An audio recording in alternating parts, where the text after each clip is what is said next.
Hi everybody, this is Kevin Moss. It's great to have you all on board today. I think if you actually look in the window, you can see who else is on the call.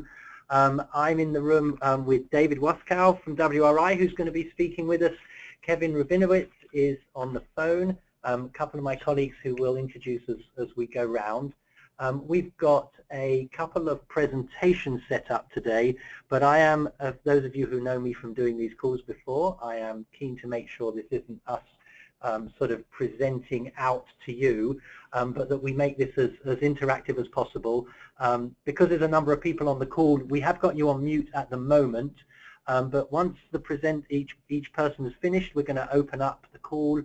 And I'm keen to hear both your questions, but also feel free to share opinions. If there's something somebody said that you've got a different opinion on, or an alternative perspective, or you even want to disagree, this is a great call to do that. It's a closed group. It is not for public dissemination, so feel free to talk about whatever you want to on this group. It's all limited to our CCG members. So first of all, I'm just going to hand across to Emily Nagel, who joined us recently as our CCG manager, for some housekeeping. Thank you, Kevin, and thanks so much, everyone, for joining this final webinar for the CCG in 2016. I'm really looking forward to delivering a great schedule of events and webinars for you next year. So as Kevin mentioned, we really would like this to be as engaging a discussion as possible. So at the moment, you all are muted. We will be unmuting you so that you can jump into the discussion with your questions. So I do ask that you just be mindful and mute on your own device locally to minimize background noise. So there'll be a few ways that you can engage with us here. So you can jump in with questions when we queue the group for questions. You can also utilize the chat feature and chat to myself, to Lindsay, or to the whole group.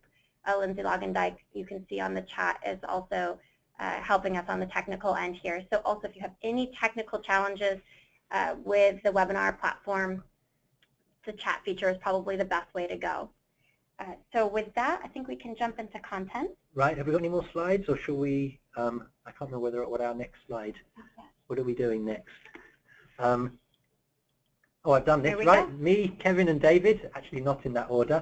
David's going to go first, and you. Okay, we can keep going. This is everybody who's signed up for the call. I think you can see not everybody's on, but you can, if you look in that little window, you can actually see who's on the call. And I think we've even got a couple of names of people who must have signed up since we put this list together. Great to have everybody on board, and we're going to keep going. What's next? Here, we've got one more. Do I get a little intro slide for David? We do. Let's have our little intro slide for David. So Dave, we're here with David Waskow. David's a senior member of our climate team. Just to make sure we actually have proof that he was at COP22. This is a picture of David at COP22. David's our director of our international climate initiative.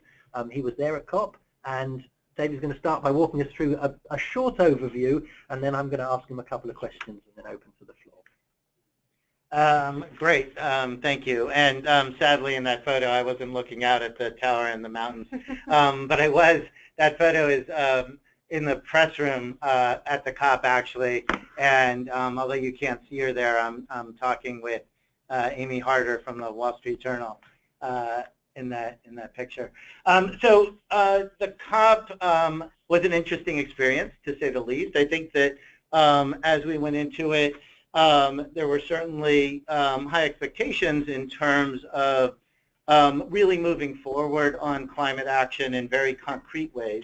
And the COP, as you know, came roughly a year, a little less than a year actually, after Paris, after the Paris Agreement was reached. And I think what came through very strongly as we went into the COP was the sense that it was really action on the ground that everyone was now oriented to. We had made commitments, the world had it at Paris. Countries, in a sense, had held hands together. Now the task was to pick up shovels and actually get much of the work done. Now, what happened during the COP was that the second day of the COP was the U.S. election, and certainly there were lots of ripples, at least, that went through the COP, in the sense of the election really shifting some of the terrain on which we were standing was very present. But I think at the end of the day, what also came through very clearly over the course of the COP, and I'll give some examples in a moment, was a real sense of determination. And after that first day of sort of everyone looking around and wondering what came next, what does come next with the new administration, everyone, I think, had an even stronger sense that what they want to do is to plow forward and to make that action on the ground actually come to fruition. This is the slide you see right now is the cover from The Economist shortly after the election. They're raising the question of what happens on climate going forward and making the case that self-interest is in fact what sustains the fight against global warming. And one thing to note here, I think, is very important about the Paris Agreement and about action right now is that the Paris Agreement was structured in a way that focuses and really is framed around what are called nationally determined contributions, NDCs, in the lingo. And those are really the national climate plans that countries brought forward at Paris. And because these were rooted in national priorities and national policies and interests, they really have great staying power. And so the context in which we are right now is not some sort of top-down agreement that forces countries into action, but in fact one that's based very much in self-interest as countries see that climate action, whether it's in energy or efficiency or transport or agriculture, that their interests really lie in moving forward on climate in a number of ways. And I think that's also true beyond countries. It's also the case for cities and states and businesses.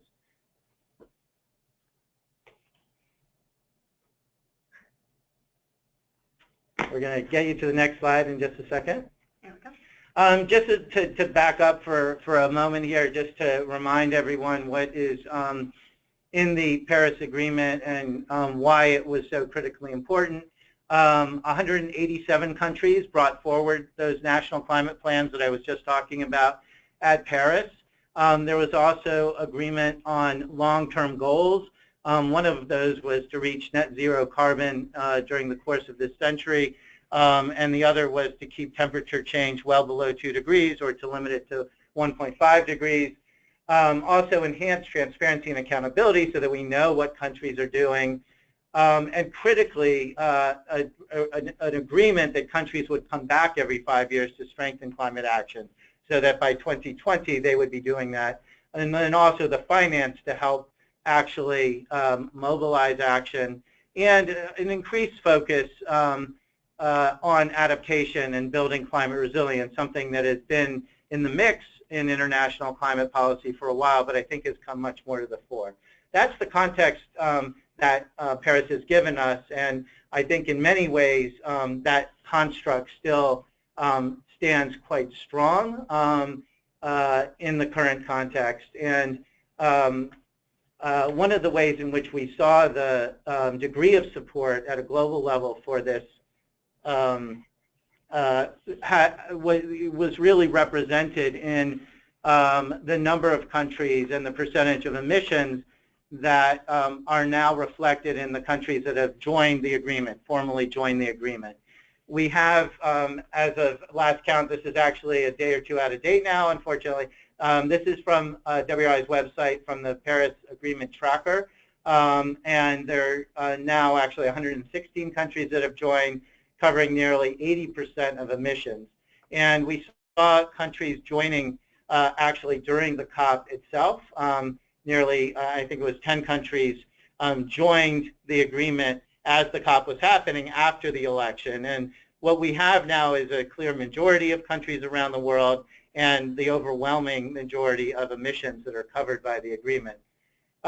We saw a real commitment during the COP by countries in terms of readiness to take action, and not only their readiness, but their insistence, if you will, on the United States continuing to be engaged.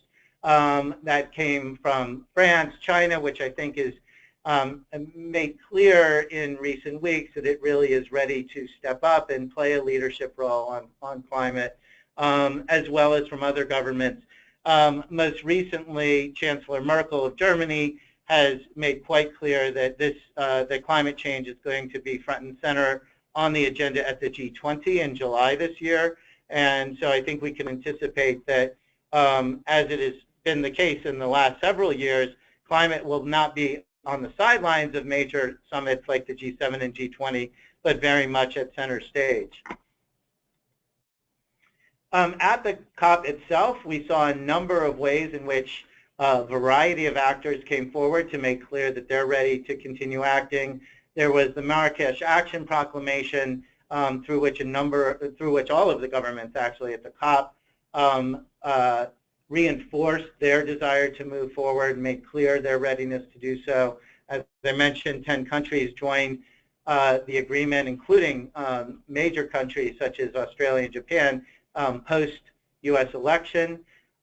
We saw calls from heads of state, as you just saw, and then we saw a number of concrete plans that were put forward.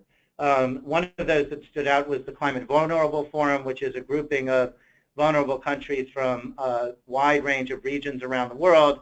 48 of those countries committed to 100% renewables by 2050, and although some of those are small island states, for example, others are somewhat larger, and I think most importantly really sends a message about the trajectory that we're on. There was also the launch of a platform for countries to put forward their strategies for 2050 for emissions by 2050. 19 countries joined that platform. During the COP itself, 4 countries put forward their own 2050 strategies, and 15 more are going to be in the works quite soon. And I think that sends a strong message in terms of the long-term trajectory that countries see themselves as being on. And then we reached... David, can I just ask you, what's the difference between a country signing up to that platform and a country signing up to an NDC? So the NDCs are the fundamental component parts, if you will, in many ways, of the Paris Agreement. They're the things that countries are committed to keeping in place and then updating every 5 years. By contrast, the 2050 strategies are something that the Paris Agreement invited countries to bring forward. And so they will sort of, I think we'll see a growing number, but it's not going to, immediately be the large number, as I noted, nearly 200 countries that have brought forward their national plans. The timelines are different. The national plans, the NDCs, are generally for 2030, a few for 2025, and that, again, contrasts with the 2050 timeframe. And then I think, we saw one other very important way in which concrete action was expressed at the COP was that we reached 200 companies that are committed to science-based targets. And that was actually taken note of by many at the COP. And the fact in particular that Walmart was among that last set that reached the 200 level was something that many reporters and others took note of. Walmart because they're big. Walmart because they're big, because they have a very broad constituency across wide swaths of the United States. And then lastly, let me just note a few things quickly from the negotiations themselves. I think the major outcome from this COP was actually driving what will happen in a couple of years in 2018 and really setting in motion this next round, as I mentioned, of enhanced national climate plans. So first of all, there will be a major moment to review progress in 2018 and essentially create a springboard for those enhanced national commitments by 2020. And in addition to that, the rule book, the real detailed implementation rules for the Paris Agreement is now on track to be completed by the end of 2018. And so we have this convergence both of this review process and of this rule book process. The rules include critical things such as the transparency and accountability rules for the agreement. In addition, by the way, the IPCC is going to produce a report in 2018 on 1.5 degrees, on where we stand vis-a-vis the emissions we would need to, the emissions reductions we would need to achieve to be below 1.5 degrees and what that whole context, that whole landscape looks like. And then lastly, a reaffirmation of the $100 billion goal for climate finance and a roadmap for reaching that, including a greater emphasis on adaptation finance.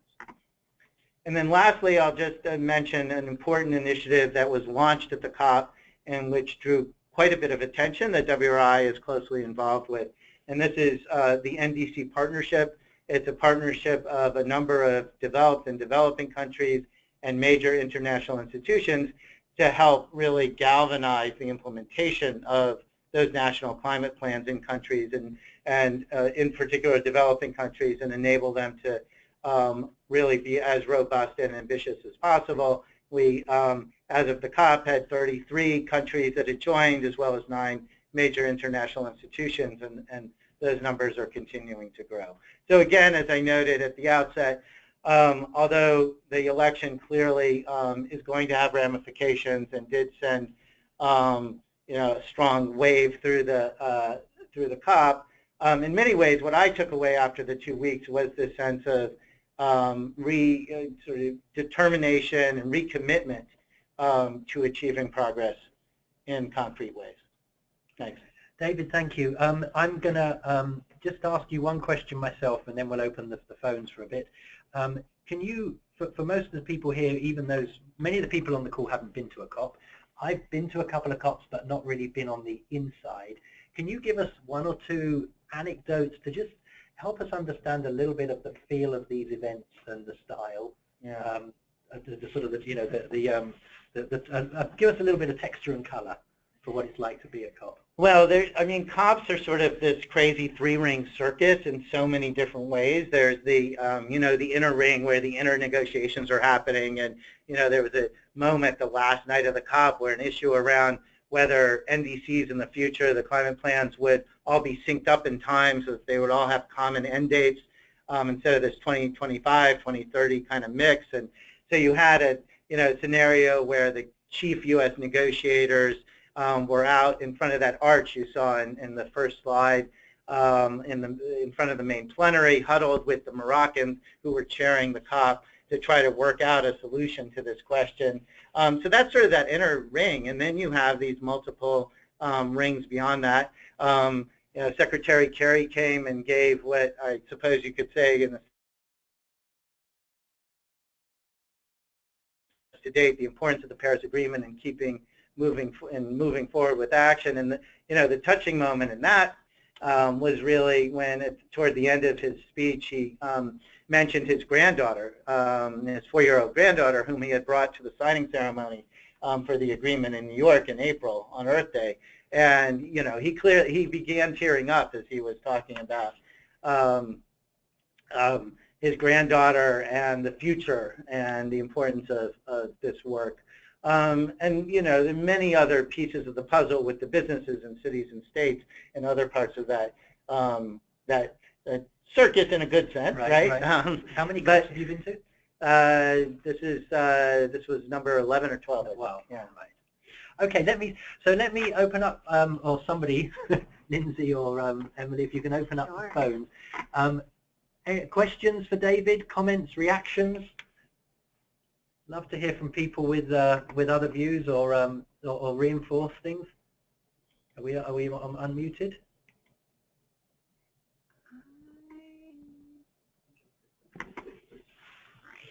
We have to click on people individually. If anyone would like to start, you can use the raise your hand feature.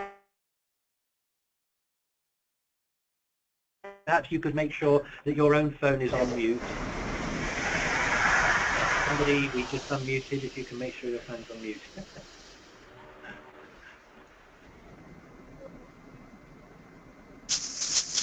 Questions or comments?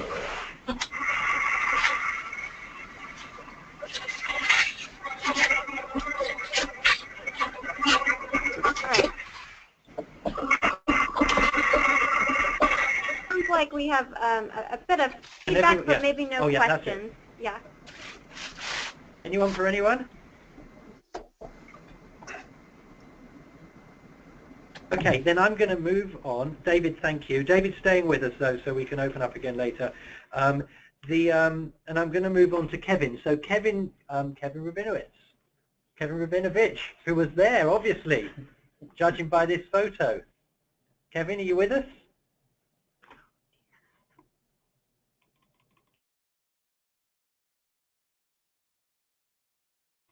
If we have Kevin.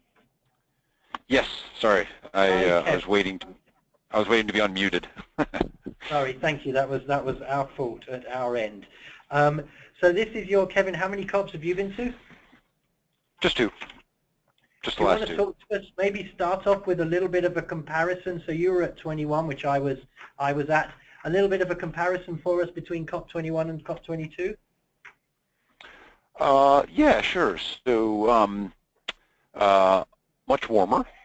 No. Yeah, I think it was different in that I think going into Paris there was a lot of run up in organization and prep really in the year leading up to Paris to try and get to the outcome that I think Paris got to, which was the agreement.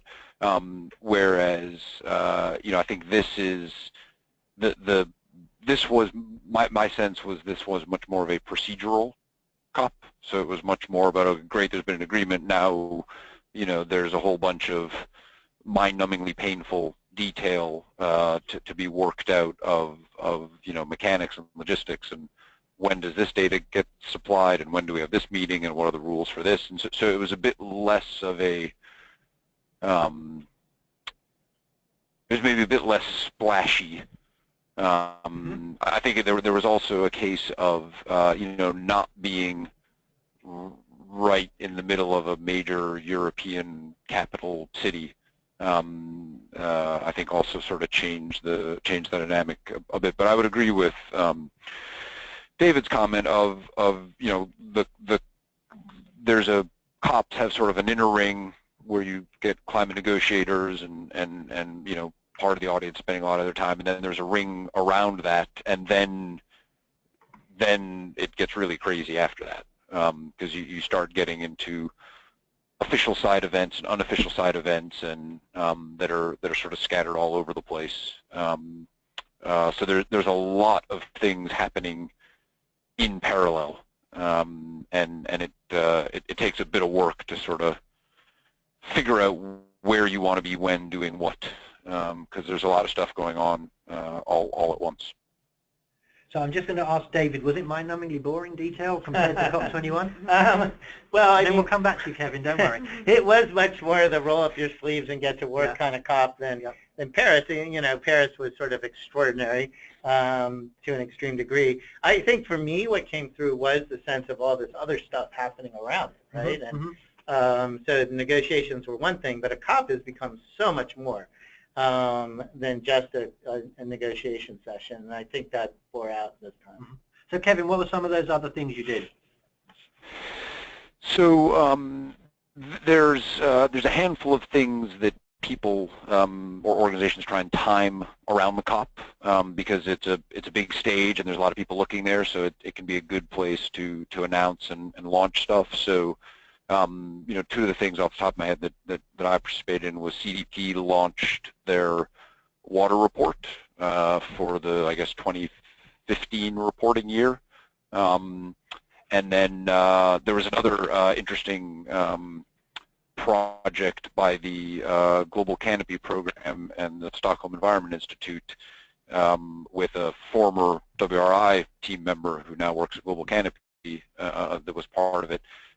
Launching Sarah Lake, for those that might have worked with her, launching a supply chain traceability tool with some pretty clever big data and visualization stuff. But there's, I think what to David's point about it's become much more than a place for climate negotiators to get together and do what they do. The fact that there's a climate negotiation actually going on somewhere nearby is in some ways almost incidental to a lot of the meetings and presentations and conferences and discussions that go on. It more becomes sort of a convenient seed crystal for all these other things to coalesce around. You know, and if you had no direct line or connection to anyone that was doing anything actually in the core of the blue zone, which is blue for the UN, where the actual negotiation is happening, you could still go to COP, spend 4 or 5 days there doing a whole bunch of interesting stuff, learn a lot of things, meet a lot of interesting people, and never come anywhere near the negotiations. And you know, you wouldn't be less for not having been, you know, directly plugged into the negotiation. So yeah, my sense is that outside the negotiations bit has really sort of been exploding over the years, and it's become a convenient place for people to organize things because everybody's already there.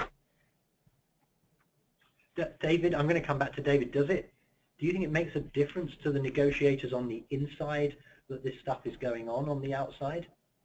Well, it does in the sense that I think that it validates their mission, right? I mean, the mission inside is to find a way to take this agreement, this framework that was reached in Paris, and I think, I mean, this holds true for the COPs leading up to Paris as well, but to take the framework from Paris and really turn it into something that's going to work concretely, that has the right transparency and accountability rules and all that. And the stuff that's happening around them really validates that mission, because it's clear that things are happening, that when countries go home, when cities go home, when businesses go home, they're going to do stuff on the ground that ultimately feeds back into the Paris structure that was created. Kevin, you guys have signed up to a science-based target, right? Was there a science-based target event or anything that you participated in there? I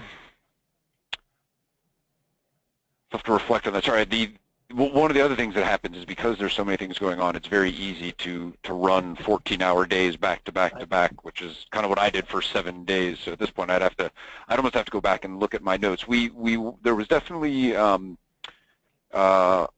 some RE100 events that we did. Right. But yeah,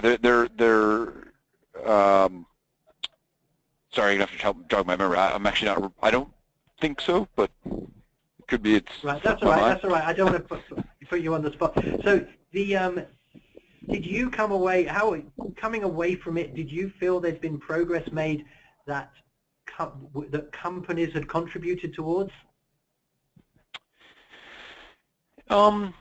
Yeah, I mean, I think I mean, so certainly what David said is the narrative that gets talked about, right? Is that you know, I think increasingly the commitments and actions by non-state actors, you know, be they sort of smaller than state actors like cities and states and things, or be they, you know, completely non-governmental entities like corporations and things like that. You know, definitely, I think helps set the tone, you know, for helping to influence the negotiators and sort of keep up the drumbeat. You know, in terms of specific things there, I mean, I think you know, obviously there was a lot of chatter about the U.S. election and the implications of it, and you know, a lot of it sort of, well, there weren't really hallways because it's sort of an open air corridor, but in the hallways, so to speak, and at meals and at events and things. And you know, I think the one narrative that seemed to be emerging, or that a lot of people felt was relevant, was that you know, the one possible path forward, which to be honest is a path I think we were all kind of on already anyways, is to speak to and to demonstrate the business case for action in these areas, and that, you know, that might be more productive language for sort of engagement with the incoming U.S. administration, and that, you know, so there was a lot of, you know, he's a businessman, and if we can talk about this in business terms, that's a more that will be more easily received than sort of the kind of moral imperative terms that are equally true, but often used to talk about climate change. So the sort of consequence of that was that the business could conceivably have a louder voice going forward, and that created an opportunity perhaps for business to which I think has been playing an increasing role in influencing state action, that could, in the U.S. at least, that could accelerate. Sort of a countervailing view that was shared from at one event that I went to, gentleman from Australia, sort of said, what you don't want to do is what happened in Australia.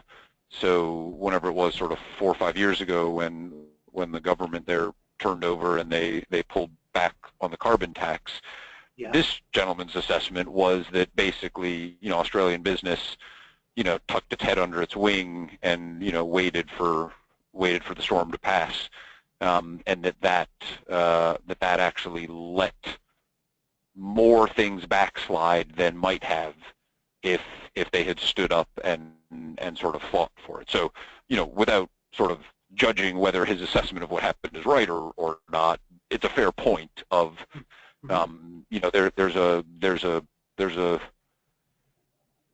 responsibility, opportunity, risk, maybe all three, for business to, in the case of the U.S., to continue to advocate for this. The big question, of course, I think is what's the right way to do that? I think maybe the other thing that I would say is, and this is certainly part of our narrative at Mars, is we made our commitments, frankly, at the very beginning of the Obama administration. So we didn't really know sort of what the U.S. administration's policy was going to be in any kind of detail when we made our initial commitments. We didn't make them because of who was in the White House, any more than we made them because of who was at 10 Downing Street or any other national leader residences around the world. We did it because of science and what's right for business and so on and so forth. And I think our goals are global and long-term, which means that the tenure of any one national leader, while not irrelevant, is not gonna materially change what we're working on. So yeah, and so wandered a little bit off your original question there, but yeah, so I think that would be the view. Maybe if folks on the phone just want to think about their own companies in that context. Kevin, I just want to ask you one more question for now, and then I think a couple of questions come through on the chat window. Do you plan to go, you've been to 21 and 22, right? Do you plan to go again next year? I think our going commit. Yeah, I think our going in position would be probably. So for insiders, there's a little bit of a joke about the next COP23, which is that Fiji is hosting. Unfortunately, however, Fiji apparently does not have facilities that are suitable for something like a COP. So Germany is stepping forward to offer Fiji facilities to host. So the next COP will be hosted by Fiji in Bonn, Germany, which is slightly less. Does that impress me? The Fiji government will be present. Yes, but the physical location will be somewhere else. Yes, right. Is that, Kevin? Is that making it more likely you'll go or less likely you'll go? Just be careful with your airline tickets. Yeah, no. So I think what we did this time around was our assumption, based on having had a positive experience at COP21. Our going-in assumption was it's worth going. Mm-hmm. Let's see if we can put together an agenda that justifies that opening assumption. The one thing that I would say is a bit of a challenge for a corporate about COP is if you if you want to go and I think if you just wanted to go and listen and kind of be involved in stuff, that's probably a little bit easier. You know, we have a bit of an objective to you know, speak and contribute and help drive some stuff forward. So there's a lot of, it's hard work putting together an agenda, or it can be hard work putting together an agenda, Yep. right? You've got to reach out, you've got to make an effort, you've got to sort of beat the bushes, because the COP isn't really just one event. It's, you know, 75 events. It's not the simplest thing in the world to parse through what are the options and what are the opportunities. And the other thing that interestingly about this one was a lot of stuff got organized very last minute. So I think, you know, I guess what I would say is, and I think Kevin, you and I talked a little bit about this, one of the things that would be an opportunity, and certainly I mean, I'm happy to volunteer to help with this, is for people that are interested in going, you know, having a discussion about, well, you know, what does it take and what kind of do events look like and how do you put together an agenda, and then, you know, maybe, you know, someone in the NGO community, because the NGOs end up organizing a lot of these side events, you know, to do a little bit more of a master calendar thing could be helpful. So Yeah, no, I think we mean business. Yes. Right. No, thank you. And I think We Mean Business tries to do a master calendar. I wonder if something useful we could do next year is host a meeting a couple of weeks before COP. If people were willing to share, here's what I'm thinking of, here's what I'm seeing, and here's what I'm thinking of going to, with a few other people who are going. We could just bring together a group of our members to share, if you're comfortable doing that, the things you're planning to go to. But we can talk to you about that as the year goes on. I think we've had a question on the screen, and my eyesight's not as good as Emily's. So Emily, can you read out the question and who it's for? Sure. So just, I think, circling a bit earlier back in the conversation here, David, I think this question is for you. The question is if you could comment that it seems the agreements made in Paris may not be enough due to the fast rise of methane in the atmosphere. Is there anything you might be able to expand on there? Well, I mean, I think there's no question that non-CO2 gases like methane are going to be critically important, and it's a fast-acting climate forcer, so it's one of those, like HFCs, for example, that we need to be very concerned about in the near term and make movement on. It was, I mean, the good recent news in the past year was the North American Leaders Summit agreement on methane and reducing methane emissions in oil and gas infrastructure facilities. And the obvious question there is going to be how that carries forward if it does. I think there's some good arguments actually that it's cost effective for the oil and gas sector to reduce those emissions, because it can lead to less loss of gas that they can then productively use. But in any event, I think Mexico and Canada are planning to move forward on that front. It's not an area where there have been specific discussions under the Paris Agreement or in the UNFCCC, but I think there are reasons to think that that agreement that was made in North America might be something that other countries in the world could move forward on as well. And as you say, as you sort of imply here, it's quite important. Is there any more? I can't see the screen well enough. I think that's the only question in the chat for the moment. Can we unmute for a minute, or do you have to do everybody individually? Unfortunately, I think I have to do everyone individually, but I can go through that.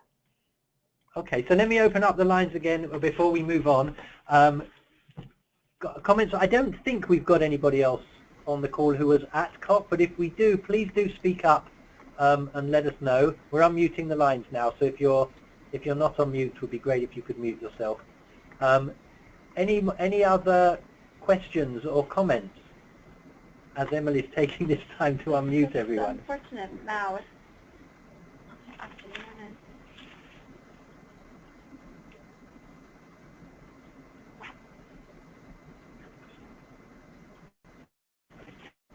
Any other comments from the phone?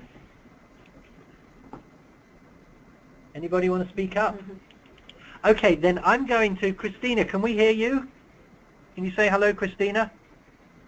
Christina De Concini? Yep. I just Hi, unmuted. Hello. Thank you. Hello. So we also have with us Christina De Concini, who's our Director of Government Affairs.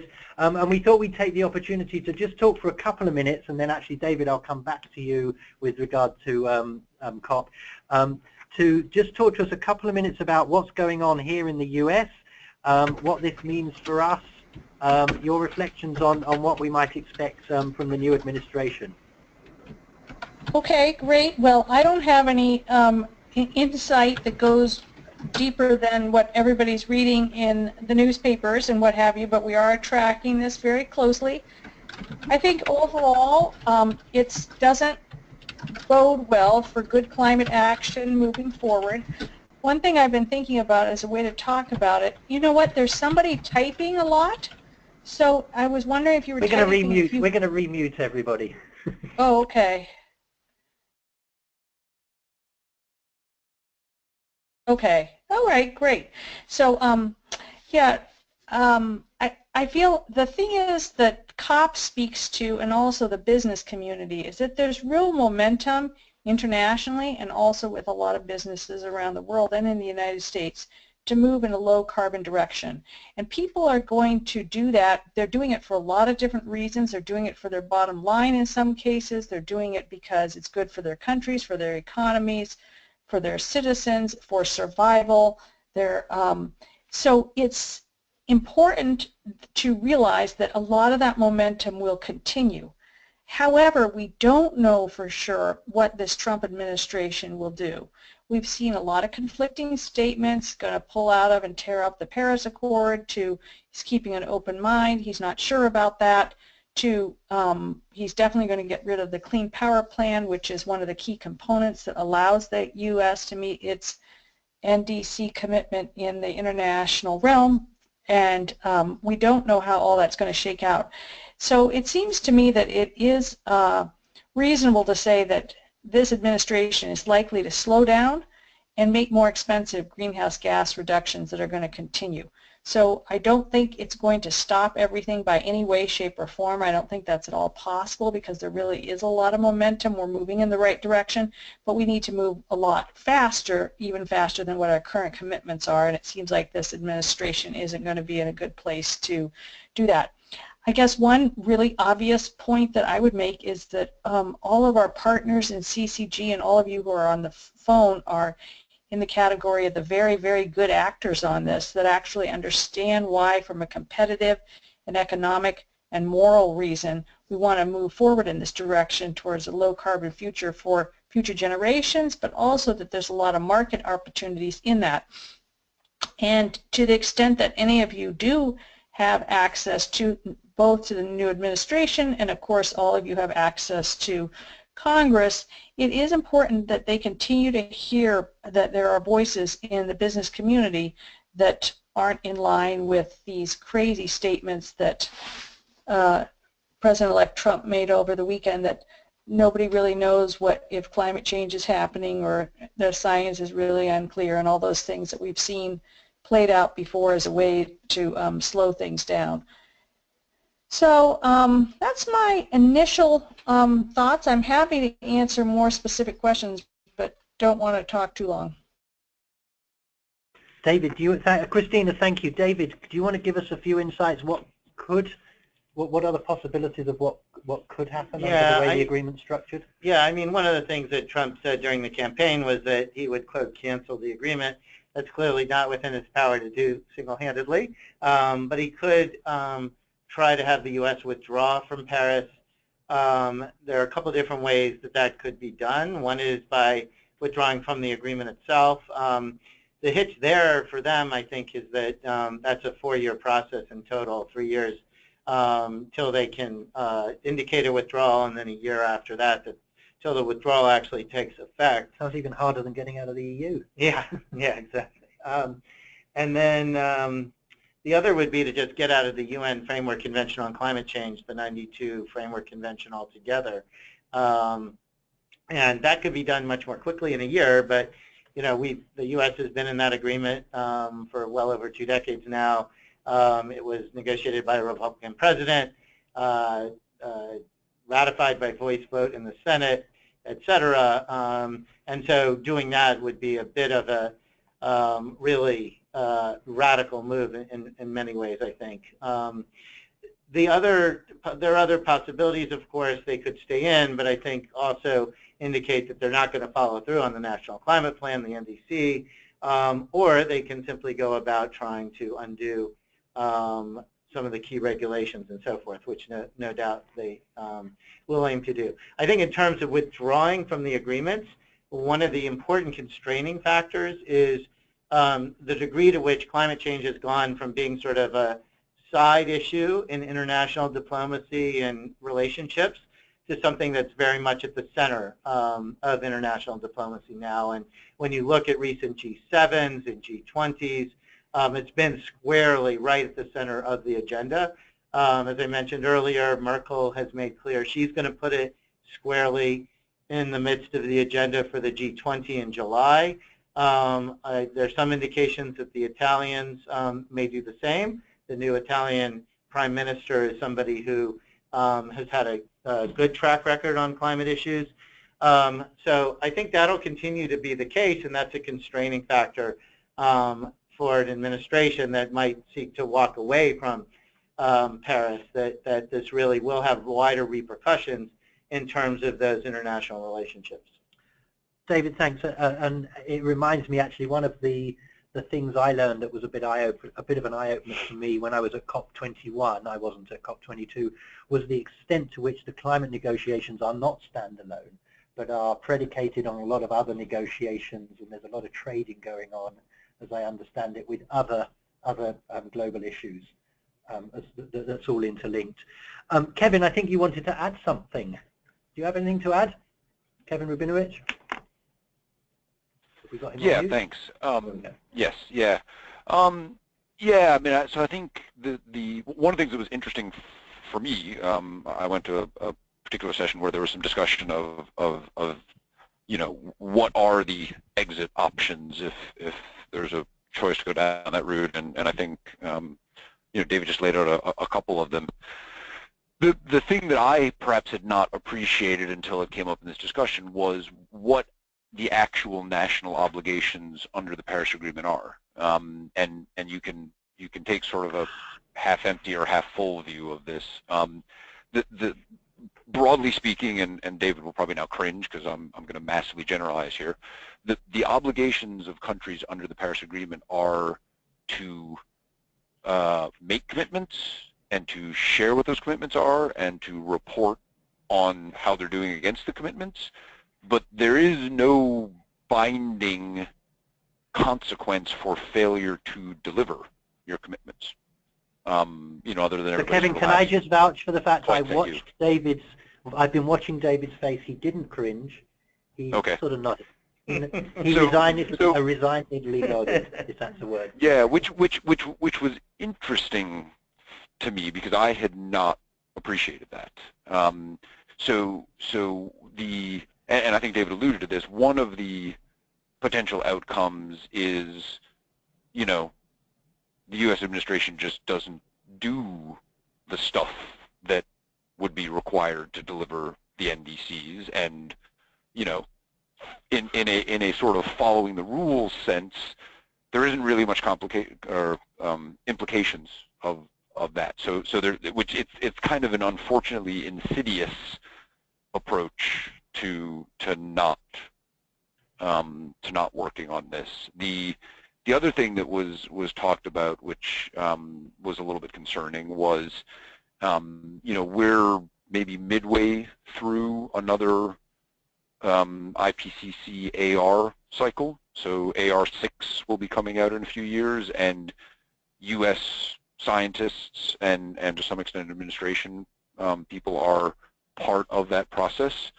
And there is some risk that that the summaries from IPCC start with science, and then they get politically edited, and you know, there's always a bit of a back and forth of how much editing and, you know, caveats and so on and so forth. So there's there is, I think, some reason to have some concern about how that process plays out, both on the science side and on the editing side, because of what U.S. government people are or not allowed to do, and what risks U.S. scientists face on, for example, funding and things like that from positions that they take. So I think there's, I'm glad we sort of loop back to this. I think, my sense of people's reaction at COP was, and I wasn't there for the first day or two after the election, but I got there on I think the 10th, so first there was panic, and then there was sort of resignation, and then there was, put a brave face on it, and we'll soldier on. But I think there's a real need to think about how we talk about our messages and our objectives here, and frankly, not just in a political context, but in general terms, right? So, I would argue that business started to really make progress on climate when we stopped just throwing sort of science and moral imperative at business leaders and started talking about the issue in ways that resonated with business leaders and made sense to them. And so I think we, both as corporations and I guess as the NGO community, I think we need to be, we should take this as an opportunity to reflect and maybe reset on how do we talk about these issues. So for example, I would suggest that maybe approaching a Trump administration with, well, you can't back out of climate because this is an important issue in international diplomacy in general, basically amounts to, you're wrong, you need to think about this a different way. The answer back is probably going to be, we don't give a fig about international diplomacy, right? So I just think we need to think about how do we message and talk about the things we care about in ways that are going to not just sound good to us, but sound good to the audience that we're trying to speak to. Kevin, let me invite anybody on the bridge who wants to respond to raise their hand or put something in the chat box so we can unmute them. David, did you want to say anything in response? I was just going to note one thing in parentheses on the IPCC, that one other thing to keep one's eye on is whether there's an effort to defund the U.S. contribution to the IPCC. Okay. And this is Christina. I just would chime in with a lot of the things that Kevin just said. I think that it is going to be, I'm trying not to be real negative or dismal, but I also don't think it's going to resonate a lot with them, the arguments around what the international world thinks about this, because they are being pretty clear that they're going to try to kill the Clean Power Plan, and this isn't going to be a big priority for them. But I do hearken back to that. I think that businesses that are acting on low carbon are doing it for very sound reasons, and they can articulate those reasons. And I think that the more those are articulated, that's a kind of language that will be able to be heard by people in the Trump administration and other folks, because it goes to the economic drivers and reasons that they're interested in, and it does actually go to strengthening America's stand internationally and domestically. Yeah, and I think we have to go to where they are, right? So I mean, one of the examples that we talked about in some one-on-one discussions with people was, so we've done a big renewable energy project in the U.S. in Texas. The only reason we got involved in that project was because Texas made an infrastructure investment in building out their grid. That infrastructure investment then catalyzed many-fold private capital investment in wind turbines that could then use that grid. So there is a smart infrastructure investment that drove growth. You could choose to lead with that story, or you could choose to beat people over the head with the fact that they're wind turbines. So I think there's an opportunity for us to think about how we tell the stories we want to tell, and maybe not even say some of the words that we like to say, like renewable energy and climate and so on and so forth. So I think we just need to be smart about how we move forward here. I'm going to have to wind up for a minute. I think David's dying to say something, and then I want to give JP a moment. So go on, and then I'm going to have to wind up because I promised I'd finish by 4. I think I agree and disagree with different parts of what was just said. On the domestic front, I agree international pressure isn't going to convince the Trump administration not to try dismantling the Clean Power Plan. But I think there is a different context when a president walks into the midst of a group of G7 or G20 leaders and what they're asking him to do. And I think that that is going to be a pressure point that this administration will have to deal with. And we've seen in the past with President Bush, for example, points at which there was a context created where it made it hard to resist the U.S. actually getting on board certain kind of things. Glen Eagle in 2005, without going into deep history, is a good example of that. So I think that there are ways in which that international context can effectively move things. But obviously it has to be strategically done and for certain purposes and not for others. David, thank you. As you can tell, this is a live conversation going on within WRI as well, exactly how we respond. I'm just going to ask JP to speak about something we're planning to set up for January, because this area of what the implications are of the new administration is something we know all of our CCG members are talking and thinking about. Absolutely. Thanks, Kevin. Yeah, and several on the phone and then many others from the CCG not with us today have been pinging me since, say, mid-November or so, asking for us to pull together a sort of forum. And it seems like members are eager to connect with Christina and David and others on our U.S. climate and energy teams to get our thoughts on what the first 100 days and the next 2 years could look like, as much as we do prognosticating here at WRI. But then also a real interest from across the network to hear from each other in kind of a Chatham House rule closed-door session. Who's thinking what? Where are the opportunities? Where might we want to concede some fights, knowing that they are going to be massive uphill battles, and maybe refocus efforts on other areas for wins, or at least focusing defensive resources where we think they might have the best chance of succeeding. So, with all that being said, 2 events, we're kind of dovetailing a series of events here. So, January 11th here at 10G Street in DC, we're hosting Stories to Watch. You'll recall this is essentially Andrew Steer's annual roadshow of the top stories that we here at WRI are looking at for the year ahead. So that is going to be the morning of January 11th. The following morning on January 12th, we'll be hosting this in-person U.S. climate and energy discussion here at WRI. So please mark your calendars and look out for an email from Emily in the next few days confirming agenda and whatnot, but we're hoping to see you here then. JP, thanks, and the 11th will be a sort of an open event, and the 12th will be a Chatham House Rules closed event just for CCG members. Exactly right. Exactly. Okay.